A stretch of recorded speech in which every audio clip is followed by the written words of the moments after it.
quando nós nos convertemos, né, ao Senhor Jesus, quando nós nascemos de novo, nós fazemos parte agora de uma família. Nós somos introduzidos para dentro do corpo de Cristo.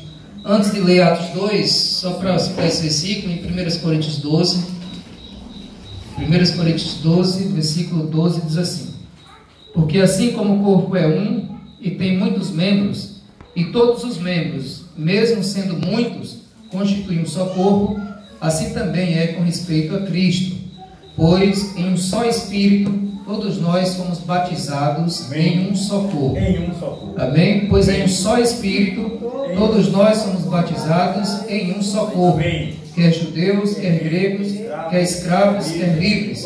E a todos nós foi dado beber de um só corpo. Então, irmãos, quando os irmãos, né, foram batizados, eles foram batizados para dentro do corpo de Cristo. Né? Eles fazem parte agora de um organismo vivo, que é a igreja.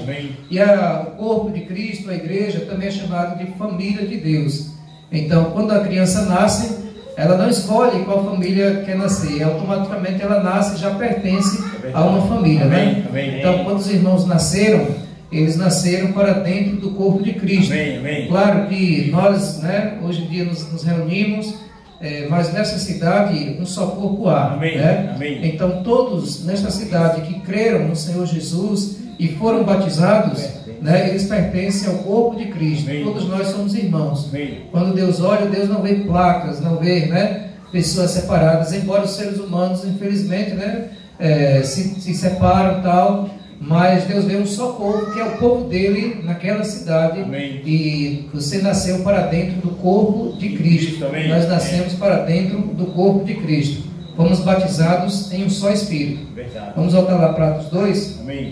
Então, esses irmãos aqui de Atos 2 mostra após o batismo, né? Se nós formos ler o versículo 38, diz assim: arrependam-se cada um de vós, sejam batizados em nome de Jesus Cristo para a remissão dos seus pecados, e vocês receberão o dom do Espírito Santo.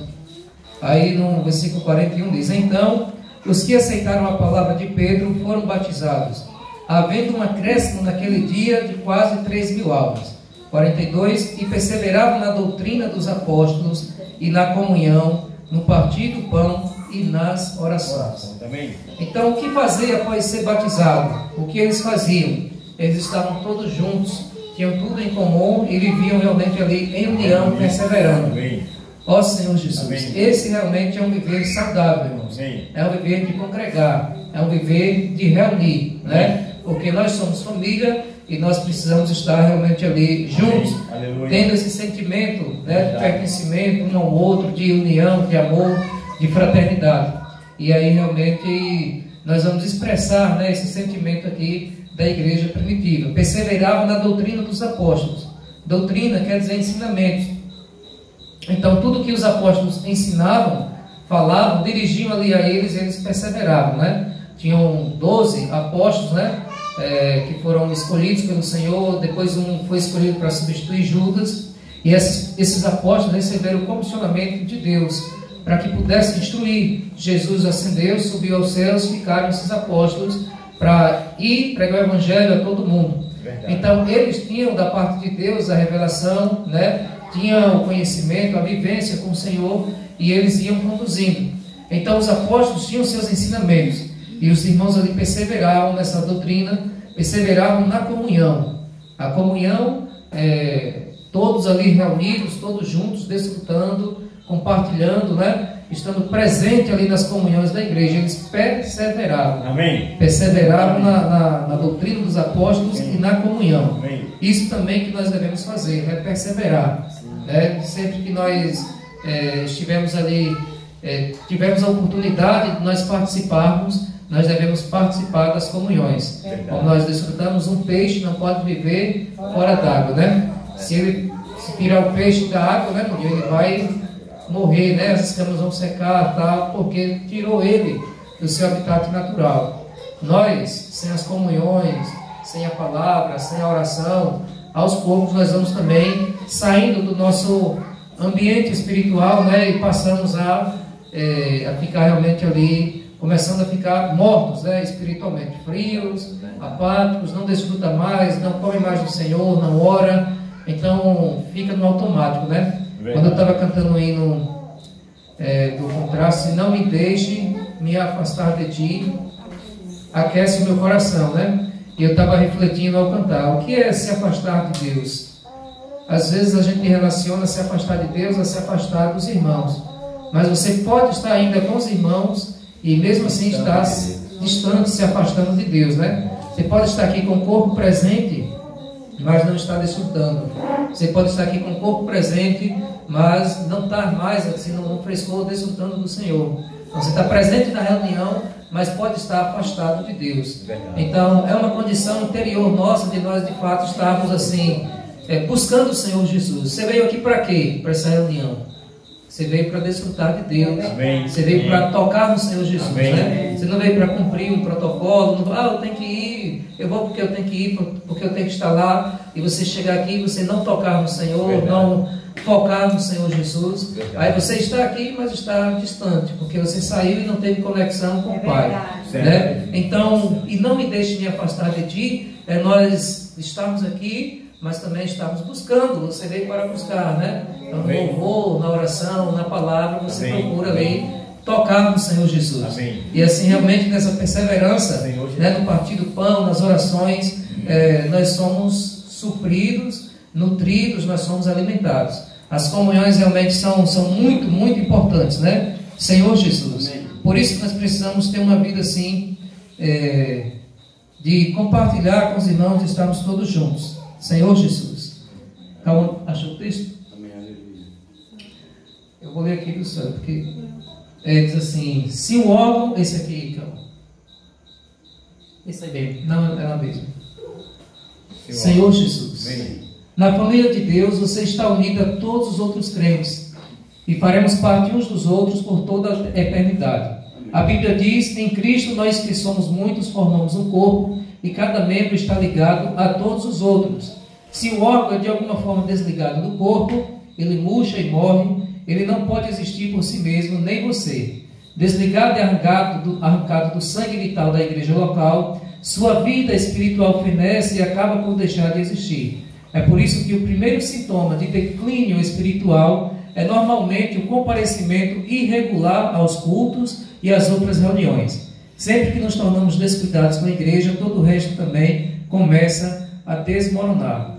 Então, irmãos, esse realmente é um sintoma, né? Se a pessoa começa a esfriar para os cultos, para as reuniões, é um sintoma também que o amor dele pelo Senhor pode estar se esfriando, né? Ele não tem mais interesse de estar ali junto com os irmãos, que é um viver maravilhoso, né? Nós sempre desfrutamos da igreja de Fátima, de como nós realmente vivíamos isso, de estarmos ali arrebanhados, né? Todos juntos, e graças ao Senhor pelas comunhões que nós ainda participamos, como os nossos retiros, né? Estar juntos ali com os irmãos é maravilhoso. Amém. Então, se nós permanecermos juntos, unidos, perseverando nas comunhões, nós vamos ser alimentados, nós vamos ser fortalecidos, né? Porque a palavra de Deus está sendo semeada, está falando, e a palavra nos liberta, nos dá iluminação, nos revela muitas coisas, né? Nós somos iluminados e também nos fortalece. É necessário nós estarmos juntos. Senhor Jesus, a pessoa que diz: eu não preciso da igreja, ela é tanto arrogante quanto ignorante. A igreja é tão importante que Jesus morreu na cruz por ela. Cristo amou a igreja e entregou-se por ela. Senhor Jesus. Então tem muitas pessoas que estão nesse pensamento, né? Pessoas que foram feridas, pessoas que foram magoadas, né? Entristecidas. O automático da gente é se isolar, desistir, não estar mais ali juntos, né? Senhor Jesus. Isso é um pensamento natural que todos nós temos. Mas se nós cedermos a esse pensamento, que às vezes o inimigo até coloca, nós vamos nos esfriar e o prejudicado vai ser nós espiritualmente, né? Porque se você não está junto, envolvido, você não vai desenvolver os seus talentos, né? Os seus dons. Então, nós precisamos, diante do Senhor Jesus, estarmos ali diante do Senhor, estar orando, buscando a Ele, ter um coração de perdoar os irmãos, né? De perdoar, para que nós possamos ser perdoados, e o Senhor vai crescendo em nós, para nós aprendermos a relevar situações, a orar, para que Deus possa ir transformando, né? Porque no convívio de uma família também, nós sabemos que existe alguns atritos, né? Eu tenho 3 irmãos, né? e eu sei bem como é o conviver em família, né? Um quer um canal, outro quer outro canal, às vezes dá algumas coisas, né? Se ela tem 3 filhos, não sei como é, mas às vezes existe essa questão de, volta e meia, às vezes ter alguns atritos. E na família de Deus, né? Às vezes eu posso falar algo que algum irmão pode não ter gostado, né? Então é necessário de fato, tanto eu ser tocado, sensível ao Espírito, quanto a pessoa que eu falei, se é possível pedir perdão, né? Ou o irmão chegar até mim, buscar o Senhor alguma forma de nós prosseguirmos juntos. Amém. Porque de fato é necessário que todos nós cheguemos até lá, né? Então a igreja acontece isso, por conta de alguns problemas, algumas pessoas dizem, eu vou viver sozinho em paz, eu vou ler a Bíblia em minha casa, mas aí você não vai desenvolver como você desenvolveria na Irmandade, junto com os irmãos, né? Então a Bíblia diz, quer vir após mim? A si mesmo se negue, tome sua cruz e siga. Falando assim parece ser fácil, né? Mas existe o tempo, irmãos, e Deus, por meio do tempo, né? Você vai buscando o Senhor, vai orando, e o seu coração vai sendo quebrantado, o seu coração vai melhorando, e automaticamente Deus vai também te restaurando, para que você possa conviver, né? Amém. Senhor Jesus. Amém. A igreja local é a sala de aula onde você aprenderá a se relacionar com a família de Deus. É o laboratório para a prática do altruísmo e do amor compassivo. Como membro ativo, você aprende a se interessar pelos outros e a partilhar suas experiências. Se uma parte do corpo sofre, as demais partes sofrem com ela. Ou se uma parte é honrada, as demais compartilham de sua honra. Somente pelo contato regular com os crentes comuns e imperfeitos, podemos aprender o verdadeiro companheirismo e experimentar a verdade do Novo Testamento, ser unidos e dependentes uns dos outros. O companheirismo bíblico compreende sermos tão comprometidos uns com os outros quanto somos com Jesus Cristo. Deus espera que entreguemos a nossa vida uns pelos outros. Muitos cristãos conhecem João 3,16 e são alheios a 1 João 3,16. Jesus Cristo deu sua vida por nós e devemos dar a nossa vida pelos irmãos. Esse tipo de amor sacrificial que Deus espera que você demonstre aos outros crentes, uma disposição para amá-los da mesma forma que Jesus o amou. Você jamais chegará à maturidade apenas comparecendo aos cultos de adoração como um espectador passivo.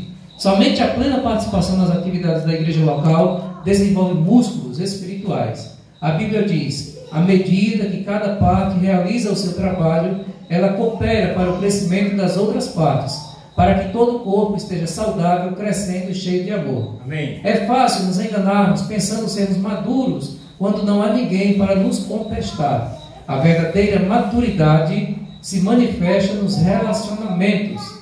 Deus tem uma função específica para você desempenhar na sua família. Isso se chama ministério. E Deus lhe concede talentos para esta missão. Um dom espiritual é dado a cada um de nós, visando ajudar toda a igreja. A comunidade local é o lugar que Deus planejou para que você descobrisse, desenvolvesse e utilizasse seus talentos. Você até pode ter um ministério mais amplo, mas adicionalmente ao seu serviço no corpo local. Jesus não prometeu edificar seu ministério, prometeu edificar a igreja dele. Não sei se o Givaldo leu anteriormente, mas a Bíblia diz, né, que o Espírito Santo dá dons para a edificação do corpo de Cristo. O fim proveitoso é a edificação. Não é você se exibir, não é você se amostrar, né? É simplesmente edificar outras pessoas, edificar o corpo de Cristo. Amém. Então, se eu tiver um dom, digamos que eu tenho um dom e eu passo a me isolar e não participar mais ativamente nas reuniões, outras pessoas poderão deixar de serem ajudadas pelo exercício desse dom, né? Mas se eu exercito o dom, né, o Espírito Santo usando, outras pessoas também podem ser auxiliadas nisso aí. Verdade. Então, irmãos, no corpo de Cristo que nós, de fato, podemos ter esse desenvolvimento, cada um cooperando até chegar ao pleno desenvolvimento. Amém, né? Amém. Vamos ver Efésios 4. Efésios 4.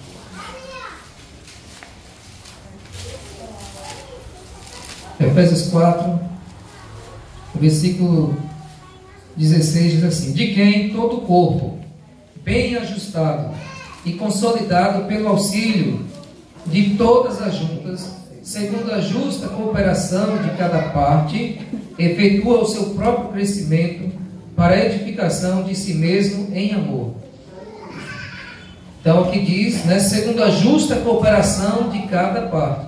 É por isso que há uma preocupação com todos os irmãos, para que eles de alguma forma exercitem os seus dons, os seus talentos, para que tanto ele desenvolva, né, aperfeiçoe, mas também principalmente para que mais pessoas sejam edificadas.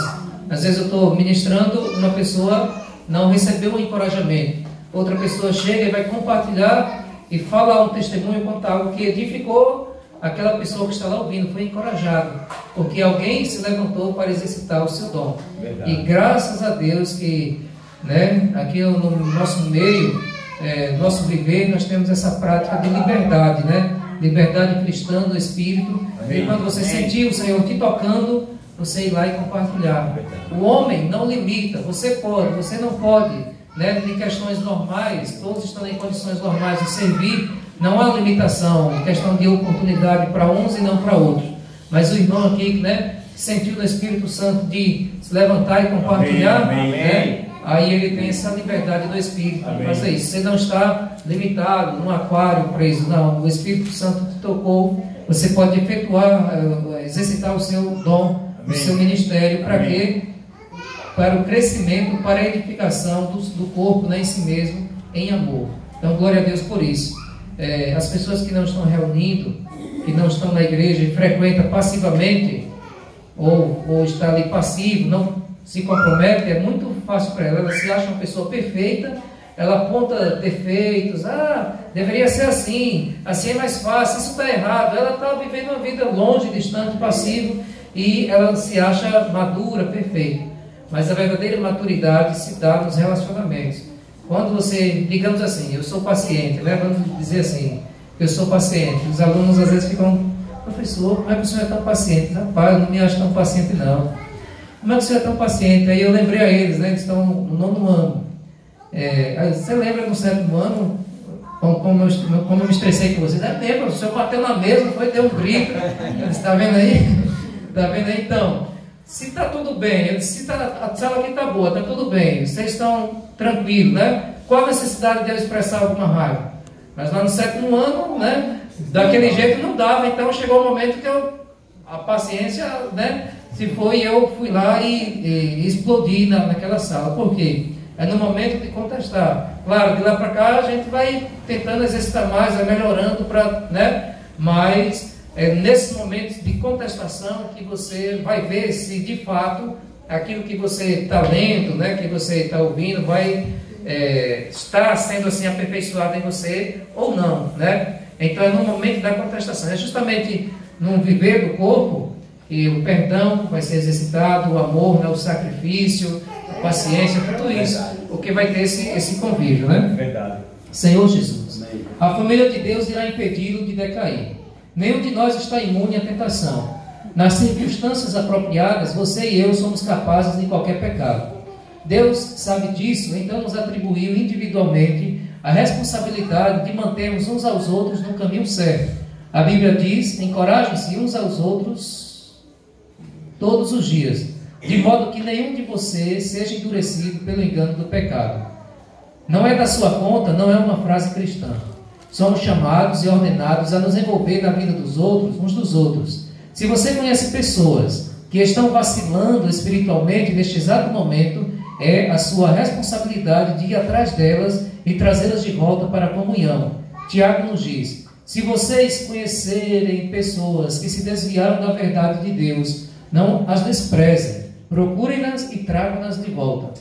Um benefício correlato da igreja local é que ela também proporciona proteção espiritual de líderes devotos. Deus dá aos pastores a responsabilidade de guardar, proteger, defender e cuidar do bem-estar espiritual de seus fiéis. Foi-nos dito: a responsabilidade deles é zelar por suas almas, e eles sabem que devem prestar contas disso a Deus. Satanás adora crentes afastados, desligados da vida do corpo, isolados da família de Deus e incompreensíveis para os líderes espirituais, porque ele sabe que eles são indefesos e impotentes contra as suas estratégias. Sempre que uma criança nasce, torna-se automaticamente parte da família universal dos seres humanos, mas essa criança também se torna membro de uma família específica, onde será nutrida, cuidada e crescerá forte e saudável. O mesmo ocorre do ponto de vista espiritual. Quando você nasce de novo, torna-se automaticamente parte da família universal de Deus, mas também precisa se tornar membro de uma versão local da família de Deus. A diferença entre visitar a igreja e ser membro da igreja está no comprometimento. Visitantes são espectadores que ficam à parte. Membros se envolvem no ministério. Aleluia. Visitantes consomem, membros contribuem. Visitantes querem os benefícios que a igreja traz, sem participar das responsabilidades. São como casais que querem viver juntos sem se casar. Volta aí um pouquinho, calma, por favor. Pode voltar mais. Mais. Aí, tá bom. Nessa questão aí, diz que o viver na igreja nos livra de nós decairmos, né?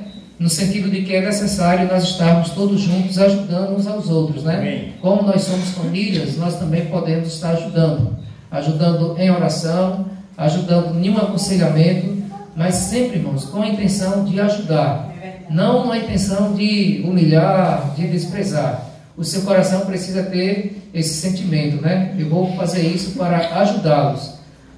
Não é no sentido de você tentar humilhar, desprezar, expor, mas de você buscar em oração e ajudar, né? Tem um livro de Watchmanin que ele diz aos pais, né? A Bíblia diz para disciplinar. Ele disse, não deixe para disciplinar quando você estiver com muita raiva, não, porque pode extrapolar, né? Você espere passar um pouquinho, você disciplina e dá a entender o porquê que ele está recebendo aquilo, né? Se possível, chore junto com ele, para você ama ele, mas mesmo assim, precisa haver essa disciplina para que ele ande no caminho do Senhor. Então, como mostrou aqui, né, os pastores, os líderes e os irmãos também, diante de Deus, têm essa liberdade de aconselhar para o bem da igreja, para o benefício da igreja, né? E não podemos nos afastar, porque como mostrou aí o texto, Satanás gosta quando o membro está afastado, isolado, porque aí é presa fácil para ele trabalhar na mente. Então, irmãos, aconteça o que acontecer, que nós possamos estar juntos, não deixar de congregar, não deixar de reunir, porque isso é importante para que nós possamos ser alimentados, nutridos e ajudando uns aos outros, né? Ajudando uns aos outros. Hoje falou bastante pela manhã sobre assistência aos irmãos, aqueles irmãos que estão necessitados, precisando de algo. A igreja precisa se unir para ajudar, né? Porque nós somos realmente uma família, né? Nós somos uma família e precisamos ter esse espírito de cooperação, né? Amém. Jesus é o Senhor. Amém.